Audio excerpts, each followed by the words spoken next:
राजनीति राजनेताओं के लिए है या फिर राजनीति में कुछ हिस्सा जो है वो समाज के लिए भी है? मैंने एक कार्टून बनाया था वो जैसे वनतंत्र है उसमें। बहुत बड़ी बात कही यहाँ पर अरविंद ने कि जनतंत्र पर वनतंत्र जो है वो हावी होता दिखाई दिया। और बट अब जो जनता है, जनता भी एक तरह से अब मुझे लगता है कि एक्लेमेटाइज कर चुकी है कि लोग पहले चीखते थे चिल्लाते थे। आत्मा अब नेताओं की मर्जी या आम आदमी की? तो दुख की बात यह है कि लोगों ने अब बोलना छोड़ दिया है। इसमें नुकसान किसका है कि आम आदमी जब बोलना छोड़ देता है तो खास आदमियों का फायदा होता है या फिर आम आदमी का फायदा? मैं ऑफिसर, कोई भी बड़े बड़े ऑफिसर हैं, उनको ये बोलूंगा कि वो सिर्फ नेताओं के कमरे बुक करवाने के लिए रखे गए हैं। दूसरी की नेताओं के बच्चों में और समाज जो सोसाइटी के बच्चे हैं उनमें देखिए फर्क देखिए। पहले बाप झंडा उठाता था, अब बेटा झंडा उठा रहा है नेता। सौभाग्य वाले काम है, दुर्भाग्य वाले ज्यादा है। कि बोलना छोड़ो, खामोशी का समय है, डाकुओं की ताजपोशी का समय है।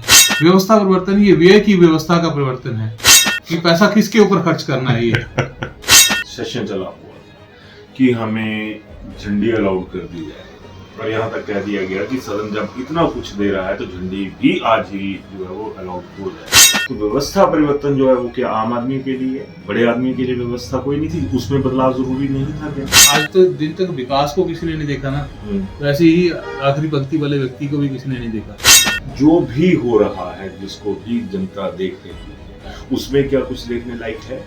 अंधों के आगे तमाशा हो रहा है और अंधे देख रहे हैं। वोकेशनल टीचर्स जो हैं वो वहाँ पर बैठे हुए हैं। सीधा रोजगार देने में क्या समस्या है? बीजेपी भी इसमें इस हमाम में नंगी है, कांग्रेस भी इस हमाम में नंगी है। चाहे बीजेपी है चाहे कांग्रेस है, उनके जो जैसे मैं बता रहा हूँ कि अफसर दलालों का काम कर रहे हैं। 12,000 रुपए में ना आदमी जी सकता है ना मर सकता है। व्यवस्था परिवर्तन की बात हुई। तरुण श्रीधर जी जो सीनियर रिटायर्ड आईएएस ऑफिसर है, उन्होंने कहा था कि असल में व्यवस्था सुधार की जरूरत है। देखो कौन कितना बेईमान है, कौन कितना ईमानदार है ना, कि कोई किसी से नहीं खुद से पूछे। कि व्यवस्था परिवर्तन, सत्ता परिवर्तन, ये दो चीजें। एक व्यवस्था परिवर्तन का नाम मिल गया। 2 साल पहले ये था कि सत्ता परिवर्तन होगा, वो तय है और वो होगा। भाग्य परिवर्तन कब होगा लोगों का, ये कांग्रेस बीजेपी कर पाएंगी या फिर जिस थर्ड फ्रंट की हम चर्चा करते हैं कि थर्ड फ्रंट आएगा, क्योंकि इस तरह की जो एक अंडर करंट है वो चल पड़ा है लोगों के बीच में कि इन दोनों से पीछा छुड़वाया जाए, अपना एक रास्ता अलग से देखा जाए। सबसे बड़ा ठप्पा आपको याद होगा या आरोप याद होगा कि जब जयराम ठाकुर ने सदन के भीतर ये कहा था कि भैया पेंशन चाहिए तो चुनाव लड़ लो। शर्म किसी को नहीं है, शर्म उनको। हम आम आदमी की शर्म कहाँ पे? देखो हम कब जागे?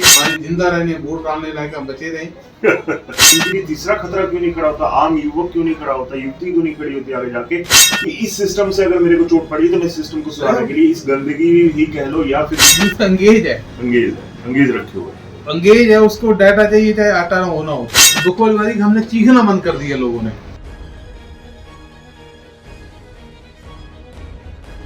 अभिवादन स्वीकार करें, मैं उदय पठानिया। आज मेरे साथ हैं कार्टूनिस्ट अरविंद शर्मा।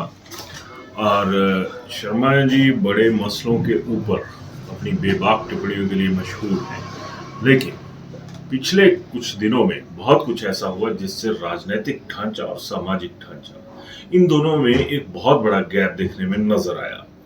और वो गैप की वजह क्या थी, किस तरह से क्या था, आज इसी मुद्दे पर इनसे बात करेंगे। अरविंद, आपको ये जो जिस तरह से मैंने जिक्र किया पहले, आपको क्या लगता है कि आखिर राजनीति राजनेताओं के लिए है या फिर राजनीति में कुछ हिस्सा जो है वो समाज के लिए भी है? देखिए, राजनीति भी समाज का ही हिस्सा है और समाज जो राजनीति के निकलते हैं वो भी समाज में से ही निकल रहे हैं। और जो हमारे नुमाइंदे, हम ही उनको एक तरह से हमें जो रिप्रेजेंट करने वाले उनको हम ही भेजते हैं। अभी पिछले दिनों आपने सुना होगा, हर साल होता है, हर बार जब भी किसी का भी दाव लगता है तो वो अपने मुताबिक जो है वो राजनीति करता है। अभी हफ्ता की पहले बहुत बड़ा बवाल था, 2 दिन का था, 3 दिन का था, कि नेताओं ने अपने जो है वो वेतन भत्ते बढ़ाए हैं। इस पे जो विपक्ष और जो पक्ष हैं दोनों ने जो है वो मैंने एक कार्टून बनाया था वो जैसे वनतंत्र है उसमें, तो दोनों ने हामी बढ़ते हुए। बहुत बड़ी बात कही यहाँ पर अरविंद ने कि जनतंत्र पर वनतंत्र जो है वो हावी होता दिखाई दिया। और हुआ की जो आवाजें हैं वो कहाँ पे होती हैं कि एक थोड़ा सा हुआ करता है, दूसरी तरफ से हुआ की आवाजें जो है वो उठनी शुरू हो जाती हैं। खैर अरविंद, आप मुद्दे की बात करते हैं। क्योंकि राजनीति पे हो अल्लाह, राजनीति हो रही है, हो अल्लाह हो रहा है, बट अब जो जनता है, जनता भी एक तरह से अब मुझे लगता है कि एक्लमटाइज कर चुकी है। क्या कर चुकी है? एक्लमटाइज कर चुकी है, जैसे आप एक्लमटाइज वातावरण के साथ समायोजन कर हाँ, चुकी है, एडजस्ट कर चुके हैं माहौल के साथ। वो कर सकती है, क्योंकि पहले लोग जो है वो चीखना चलाना, लोग आंदोलन होते थे, चाहे वो राजनीतिक पॉइंट ऑफ व्यू से हो रहे हों। तो अब आज की डेट में आप देखिए सरकारी तंत्र एक तरह से नौकरियों की बात कर रहे हैं आप। नहीं, इसी मुद्दे पे रहो। मैं ये पूछूंगा कि जिस तरह से बात करी है आपने कि लोग पहले चीखते थे, चिल्लाते थे, आत्मा अब नेताओं की मर गई या आम आदमी की? आम आत्मा जो वो भी मर गई। आत्मा आम आदमी की भी मरी है और नेताओं की तो मरी चुकी है। तो आम आदमी भी जो देखा, हम कितने करप्ट हैं, अगर मैं अपनी बात करूं तो हमारा भी एक जैसे करप्शन का स्तर होगा। अब जैसे मैं हूं, मैं अपने स्तर का, मैं ओपीडी की पर्ची तक करप्ट हूं कि अगर मुझे लाइन में नहीं लगना है तो मेरा कोई जान के डॉक्टर है तो मैं उसको बोलूंगा कि मेरी पर्ची मंगवा देना, तो मैं उतना करप्ट हूँ। किसी को 100, 50, 200 पटवारी को दिए हैं तो मैं उतना करप्ट हूँ। उसके बाद जो है मुझे अपना काम निकलवाना है, तो हम जैसे हम बोलते हैं जैसी प्रजा वैसा राजा, तो इसमें कोई हैरान होने वाली बात नहीं है। बट दुख की बात यह है कि लोगों ने अब बोलना छोड़ दिया है, लोग एक तरह से एडजस्ट करते हैं। हाँ जी, इसमें नुकसान किसका है कि आम आदमी जब बोलना छोड़ देता है तो खास आदमियों का फायदा होता है या फिर आम आदमी का फायदा होता है? देखिए, नुकसान उसका है जो इन चीजों को समझ रहा है, उससे उसी का नुकसान है। बाकी तो उनके लिए तो एक व्यवस्था वैसी हो गई है, वो तो उनको पता कि ये काम ऐसे ही होना है। बट जो समझ रहा है कि भाई ये गलत है, अब सस्टेनेबिलिटी नहीं है किसी भी काम में, चाहे आप नौकरियों की बात कर लीजिए, नेता है। देखो आज की डेट में कई पॉलिटिशियन ऐसे हैं जो कि अपने, अब उनका 5 साल का जो गैप देखिए, अब ना 5 साल के अंतराल में वो कितना पैसा कमा लेता है एक नेता। आप माइनिंग देख लीजिए, माइनिंग सरेआम हो रही है, यहाँ से वॉल्वो बसें रोज चलती है, कई सालों से चल रही हैं। बहुत बड़ी बात। छोटे छोटे इश्यूज हैं। आप स्मार्ट सिटी में यहाँ धर्मशाला में रहते हैं तो यहाँ के आप काम देख लीजिए। और हम लोगों को जैसे जो हम सोचते हैं इन चीजों के बारे में, हमें नेगेटिव लोग बोला जाता है कि ये नकारात्मक लोग हैं, ये विकास के अगेंस्ट हैं। और जो लोग इस चीज सही में, और जो ऑफिसर्स हैं, मैं ऑफिसर कोई भी बड़े बड़े ऑफिसर्स हैं उनको ये बोलूंगा कि वो सिर्फ नेताओं के कमरे बुक करवाने के लिए रखे गए हैं, और कोई उनको जैसे ये चीजें छोटी मोटी एक दिन के अखबारों का खेल है, एक दिन छपेगा, अगले दिन फिर वो उसी तंत्र पे चला जाएगा, ये उसी डर्रे पे आ जाएगी। दूसरी की नेताओं के बच्चों में और समाज जो सोसाइटी के बच्चे हैं उनमें देखिए फर्क देखिए। पहले बाप झंडा उठाता था, अब बेटा झंडा उठा रहा है। नेता चेंज हो गया, उसका बेटा आ गया, तो दरियां और झंडे लगाने वाला वो अलग हो गया। वो सब तंत्र वैसा ही चला है। चलो खैर, मुद्दे की बात तो ये है कि ये जो ताजा चीजें हैं उसके ऊपर एक, जिसे कह सकते हैं कि तीखी टिप्पणी क्या होगी अगर देखा जाए तो, क्योंकि बोलने वाले कम हैं, समझने वाले कम हैं, या फिर ये कहें कि सौभाग्य वाले कम हैं, दुर्भाग्य वाले ज्यादा है।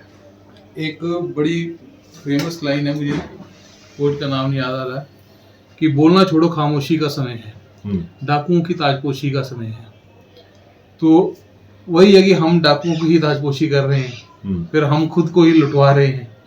हमें जितना हमारा हिस्सा मिल जाए तो हम चुप, और वही कई सालों से अब होता आ रहा है। अब जैसे व्यवस्था परिवर्तन की बात कर रहे हैं, तो मैं बोल रहा हूँ कि व्यवस्था परिवर्तन ये व्यय की व्यवस्था का परिवर्तन है, कि पैसा किसके ऊपर खर्च करना है। ये कि व्यय जो है वो पहले थोड़ा सा हिस्सा जनता के ऊपर हो रहा था खर्च, बट अब जो है अपने ही लोगों के ऊपर जो है वो पार्टी के या अपने अफसरों के ऊपर रख लीजिए। अरविंद, वही चीज आ गई कि अभी जिस तरह से सेशन चला हुआ था कि हमें झंडी अलाउड कर दी जाए, और यहाँ तक कह दिया गया कि सदन जब इतना कुछ दे रहा है तो झंडी भी आज ही जो है वो अलाउड हो जाए। तो ये जो एक तरह से पंप एंड शो की जो पॉलिटिक्स है, क्या इन लोगों को इतना ख्याल नहीं आता होगा कि कल को तो हमें अगर हार गए, है ना, तो हमें उसी व्यवस्था में रहना जाके जिस व्यवस्था का नाम लेकर आजकल सरकारें चल रही हैं, ये जिस तरह से व्यवस्था का शोर मचाया जा रहा है, तो व्यवस्था परिवर्तन जो है वो क्या आम आदमी के लिए है? बड़े आदमी के लिए व्यवस्था कोई नहीं थी, उसमें बदलाव जरूरी नहीं था क्या? देखिए, झंडी दे दीजिए, कोई फर्क नहीं पड़ता है। हम्म, जो एक आखिरी पंक्ति का व्यक्ति है वो आपको हमेशा डरा और सहमा हुआ महसूस होगा। अभी मैं कुछ एक आखिरी पंक्ति वाला व्यक्ति तो आपने सही कहा, और ये डायलॉग हमें सुनते सुनते एक उम्र बीत गई।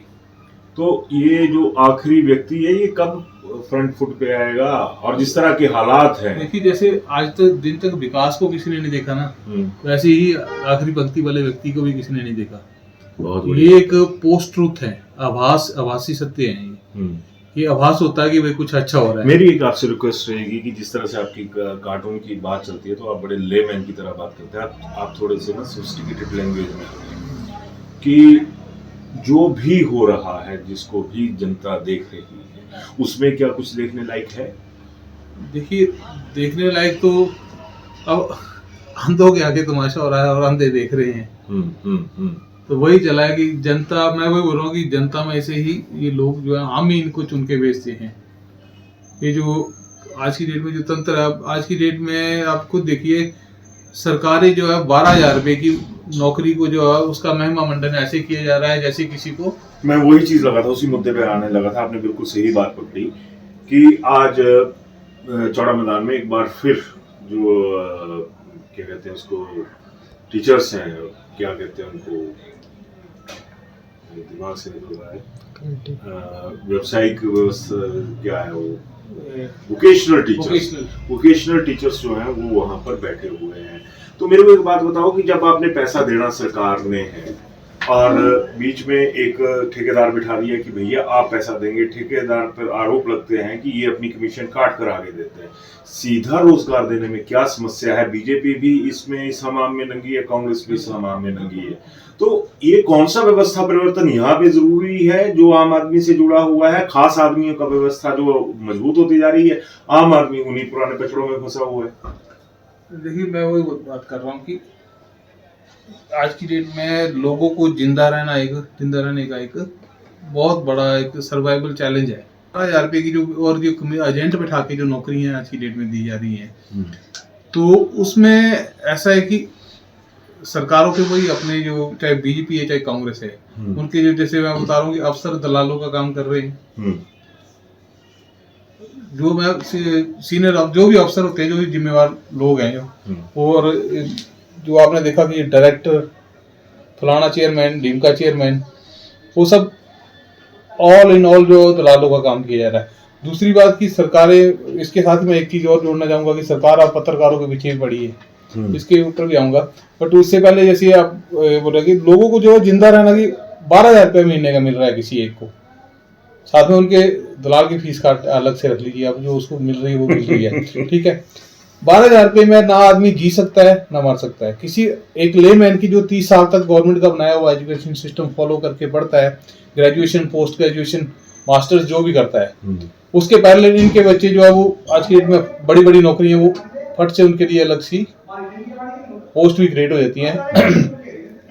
तो 30 साल तक एजुकेशन सिस्टम इनका फॉलो करके उसको 12,000 रुपये महीने की, वो भी अगर उसके पेरेंट्स जो है वो जुतगसाई करते हैं नेताओं के दराजों की, अगर किसी पार्टी से जुड़े हैं तो उसको नौकरी मिलती है। नौकरी वो आउटसोर्स पे होती है। 15-18 साल तक वो इनको बुके वगैरह झंडे कहीं भी देखे। मैं आपको भी बता रहा हूँ अरविंद, आपकी बात से मैं सहमत हूँ। मैं ये बोल रहा हूँ कि जिस तरह से व्यवस्था परिवर्तन की बात हुई, तरुण श्रीधर जी जो सीनियर रिटायर्ड आईएएस ऑफिसर हैं, उन्होंने कहा था कि असल में व्यवस्था सुधार की जरूरत है। तो ये व्यवस्था सुधार से पहले ही व्यवस्था परिवर्तन की बातें करना और दूसरी चीजों पे आना, ये कहाँ तक तर्कसंगत है? देखिए, मैंने व्यवस्था की डेफिनेशन अभी तो बताई कि व्यय की व्यवस्था में परिवर्तन है। जो पहले व्यय में आम आदमी के जो आय व्यय है वो क्यों नहीं काउंट होता यहाँ? देखिए, आम आदमी को एक चमचमाता पोस्टर वो बना के दिखा दे रहे हैं ये कि भाई फलाना जो है चेयरमैन बना दिया, उसको इतने पर्क्स मिल रहे हैं, उसके लिए एडवर्टीजमेंट दे दो, बस वो देख रहे हैं लोग कि भाई हमारे मोहल्ले का, जो हमारे वार्ड का ये बंदा। मैं दूसरी इन चीजों पे आपकी बिल्कुल सहमत हूँ, इस चीज से इनकार नहीं करता। लोगों से जुड़े हुए मुद्दे कहाँ पे गए? जब लोग अब वही चीज आ गई कि हमेशा एक बात होती है जो बीइंग ए जर्नलिस्ट मैं नोट करता हूँ कि व्यवस्था परिवर्तन, सत्ता परिवर्तन, ये दो चीजें। एक व्यवस्था परिवर्तन नया नाम जुड़ गया। 2 साल पहले ये था कि सत्ता परिवर्तन होगा, वो तय है और वो होगा। भाग्य परिवर्तन कब होगा लोगों का, ये कांग्रेस बीजेपी कर पाएंगी, या फिर जिस थर्ड फ्रंट की हम चर्चा करते हैं कि थर्ड फ्रंट आएगा। परिस्थितियां तो मेरे को ऐसी भी नजर आ रही हैं कि जिसे ये कह सकते हैं कि अब फर्स्ट फ्रंट ना आ जाए कहीं सामने, क्योंकि इस तरह की जो एक अंडर करंट है वो चल पड़ा है लोगों के बीच में कि दोनों से पीछा छुड़वाया जाए, अपना एक रास्ता अलग से देखा जाए। देखिए, फर्स्ट फ्रंट और सेकंड फ्रंट की बात कर रहे हैं, मैं तो बोल रहा हूँ कि जनता हमेशा बैक फुट पे रहेगी, चाहे कोई भी। मैं संभावनाओं की बात कर रहा हूँ। देखिए, संभावनाओं की बात नो डाउट जो है, आज की डेट में जिस तरह से कांग्रेस में जो हालात है, तो मुझे लग रहा है कि अगर आज की इलेक्शंस के बाद ये तय है कि सरकार जाएगी, ये चाहे मिशन रिपीट फिर से ले आएंगे कि हम व्यवस्था परिवर्तन। आम आदमी का भाग्य परिवर्तन कब होगा, सबसे बड़ा सवाल ये है। क्योंकि देखिए, अगर पुराना इतिहास भी देखा जाए, आज लोग पुराने चीजों को याद करते हैं कि उस दौरान कहीं ना कहीं कुछ ना कुछ इंसानियत थी, या यूं कहेंगे जिस तरह से लोगों के प्रति समर्पण भाव था वो आज की डेट में गायब है। तो जब ऐसी परिस्थितियां आ जाएंगी, एक सबसे बड़ा ठप्पा आपको याद होगा या आरोप याद होगा कि जब जयराम ठाकुर ने सदन के भीतर ये कहा था कि भैया पेंशन चाहिए तो चुनाव लड़ लो, है ना। तो अब वही चीज आ गई कि वो ठप्पा भी महंगा पड़ा बीजेपी को, ओपीएस का मुद्दा महंगा पड़ा, और आज की डेट में फिर यूपीएस सामने आ रही है और यूपीएस पर फिर सवाल उठने शुरू हो गए। मतलब ठगी का शिकार कौन होता है, ठग कौन है, सबसे बड़ी बात ये है। देखो, कौन कितना बेईमान है, कौन कितना ईमानदार है ना, कि कोई किसी से नहीं, खुद से पूछे। किसी से पूछे, हम भी अपनी बात बेईमान है, हम भी बेईमान है, तो हमारा स्तर क्या, तो इनका स्तर ज्यादा है। बना के भी हम बेचते हैं। हमारी इच्छाएं क्या, हमारी क्या डिमांड है। हम इन लोगों को धक्का देकर एक वोटों का रेला पीछे से धकेल कर कहीं ना कहीं पहुंचा देते हैं। रेल हमारी क्यों बनती है फिर? देखो, क्योंकि हमने खुद इनको, फिर हमें एक नुमाइंदा चाहिए जो हमसे लूट की जो हिस्सा हमारा हिस्सा बांट दे। और इस चीज का इलाज क्या है? इलाज कुछ नहीं है। इलाज मैं वही बता रहा हूँ कि जो लोग सोचते हैं, जो हम, जैसे मैं पहले बोला कि एक्लेमेटाइज हम कर चुके हैं, 90% जनता जो इनके ऊपर डिपेंड हो चुकी है। मतलब तो सत्यानाश तो जिसको बोलते हैं विकास, तो आपने गग्गल का भी देख लीजिए, देख लिया आपने, 2.5 घंटे में हम जो मनाली पहुंच जाएंगे, भाई 2.5 घंटे में पहुंच के करेंगे क्या? वो सस्टेनेबल विकास नहीं है। बिल्कुल, जिसको हम बोलते हैं आप 4 लेन बनाइए। एक्सीडेंट रेशियो बढ़ गई। माननीय उच्चतम न्यायालय ने कहा था कि स्पीड जरूरी नहीं है, जरूरी जिंदगी है, और जिंदगी के साथ ऐसा खिलवाड़, और इसमें फिर फायदा देखा जाए तो किसका हो रहा है? बड़ी बड़ी फर्म्स काम कर रही है, पूरे प्रदेश का भट्टा बिठा के रख दिया, पूरे पहाड़ गिर रहे हैं। शर्म किसको है? सबसे बड़ी बात हमें शर्म किसी को नहीं है। शर्म उनको, हम आम आदमी की शर्म कहाँ पे गई? हम कब जागेंगे? हमें हमारा हिस्सा मिल रहा है। कौन सा हिस्सा? अरे जितना भी हमें मिलेगा, जितना हम ये सोचते हैं कि हमें मिलना चाहिए, उससे भी कम अगर हमें मिल रहा है, हमारी जिंदा रहने, वोट डालने लायक हम बचे रहे उससे नहीं। सही में यही है, बिल्कुल सही। अब जैसे पीडीएस सिस्टम में डिपो का राशन क्या खाने लायक होता है? इसका इतना महंगा मंडन किया जाता है कि मिलेगा चीनी का कोटा, फलाने मुख्यमंत्री ने खोला नौकरियों का पिटारा। ये हमारी हेडलाइंस होती हैं, हम भी पत्रकार लिखते हैं, ठीक है। और आज की डेट में पत्रकार को करप्ट बोल रहे हैं ये कि हमसे ऐड लेते हैं। भाई ऐड लेते हैं तो इनको कौन सी अपने तनख्वाहें लगाएंगे? हर एक बंदे की पीपे में आटा हर एक आदमी ने देखना है। वो अपने स्तर तक करप्ट है, वो अपना स्तर देखिए। मैं ठीक है, मैं करप्ट हूँ, मेरी इकोनॉमिक्स घर की क्या है वो मुझे देखनी है। अगर आपने देखनी थी, आज 1500 रुपये क्यों बांट रहे हैं मुफ्त में? जरूरत क्या है? अगर काम किया हो तो आपको पैसे बांटने की जरूरत क्या है? वही चीज है कि नितिन गडकरी का ये कहना कि अगर भैया मैंने काम किया तो वोट देना, अगर आपको लगता है कि मैंने काम नहीं किया है तो आप मुझे वोट मत दीजिए, है ना। तो इतना दम, इतनी सारी चीजें, लोग जो रियलिटी है उसको एक्सेप्ट करते हैं। तो क्या लोगों को इन नेताओं की रियलिटी नहीं दिखी अब तक, और अपनी रियलिटी लोग क्यों भूल गए? देखिए, लोगों में वही बता रहा हूँ कि लोगों को डिपेंडेंस इनके ऊपर छोड़नी पड़ेगी। बच्चे जो है, बच्चे छोड़नी पड़ेगी जब वही चीज आ जाती है तो अरे माननीय शब्द साथ में लग जाता है, और लोगों के लिए एक बार खड़ी हो जाती है कि आप यहाँ से आगे नहीं बोल पाएंगे, आप संसदीय भाषा का वो नहीं कर पाएंगे। अरे वो तो एक विद इन एरिया है ना। जब आपके पास वोट मांगने आप गाली निकाल लीजिए यार, 5 साल जैसे ये बोलते हैं कि 5 साल आपने आपको मुड़कर नहीं देखना है उन्होंने। जो अपनी मर्जी में आ रहा है वो कर रहे हैं आज की डेट में, जो इनको दिल कर रहा है वही कर रहे हैं। हम कुछ नहीं, इनको पता है कि 5 साल इन्होंने निकालने हैं, कोई कुछ नहीं कर सकता है। जो 5 साल अगले कोई और निकालेगा, हाँ कोई और निकालेगा, वो उसके लिए ये भी तैयार है। थर्ड पार्ट आएगा तब भी इनका कुछ नहीं जाएगा। इनके लिए कोई थ्रेट जो है वो आम आदमी क्यों नहीं बनता। ये अगर कहें कि परिवारवाद है तो ठीक है कि भैया बीजेपी में परिवारवाद है तो कांग्रेस में भी परिवारवाद है। जो खतरा है वो इन दोनों के बीच में ट्रैवल कर रहा है। इनके लिए तीसरा खतरा क्यों नहीं खड़ा होता, आम युवक क्यों नहीं खड़ा होता, युवती क्यों नहीं खड़ी होती आगे जाके कि इस सिस्टम से अगर मेरे को चोट पड़ी तो मैं सिस्टम को सुधारने के लिए इस गंदगी ही कह लो या फिर इस अच्छाई के इसमें मुझे उतरना है। देखो यूथ तो अब गिल्ली खेल रहा है। हाँ बहुत बड़ी बात, यूथ एंगेज है, अंगेज रखे हुए, अंगेज है, उसको डाटा चाहिए चाहे आटा ना होना हो। यूथ तो सारा स्क्रॉल अपनी लाइफ को स्क्रॉल कर रहा है, अंगूठे के नीचे अपनी जिंदगी है उनकी। हाँ, बिल्कुल। वो अंगूठा मोबाइल पे नहीं, अपने गले पे है वो। तो उनको जब डाटा खत्म हो रहा है तो उनको देख रहे जिंदाबाद जिंदाबाद, आ गया पैसा, आ गया डाटा भी आ गया, वही सिस्टम चला हुआ फिर आगे। तो ये लोगों को उतना ही देते हैं जिससे कि वो जिंदा रहें। सांस लेना भी वो एक ब्लेसिंग समझेंगे। जैसे ये बताया जा रहा है कि हमने तनख्वाही दे दी, अचीवमेंट है हमारी है ना, हमने रुका हुआ एरियर दे दिया, अचीवमेंट है हमारी। बाकी हम तो देखो 60 लाख की गाड़ी रखे। चलो नेताओं को तो आज तक बहुत से मैसेज दिए आपने, अपने कार्टून्स के जरिए भी दिए और लोगों ने आपको पसंद भी किया, कुछ लोगों ने आपकी निंदा भी करी, सब चलता है।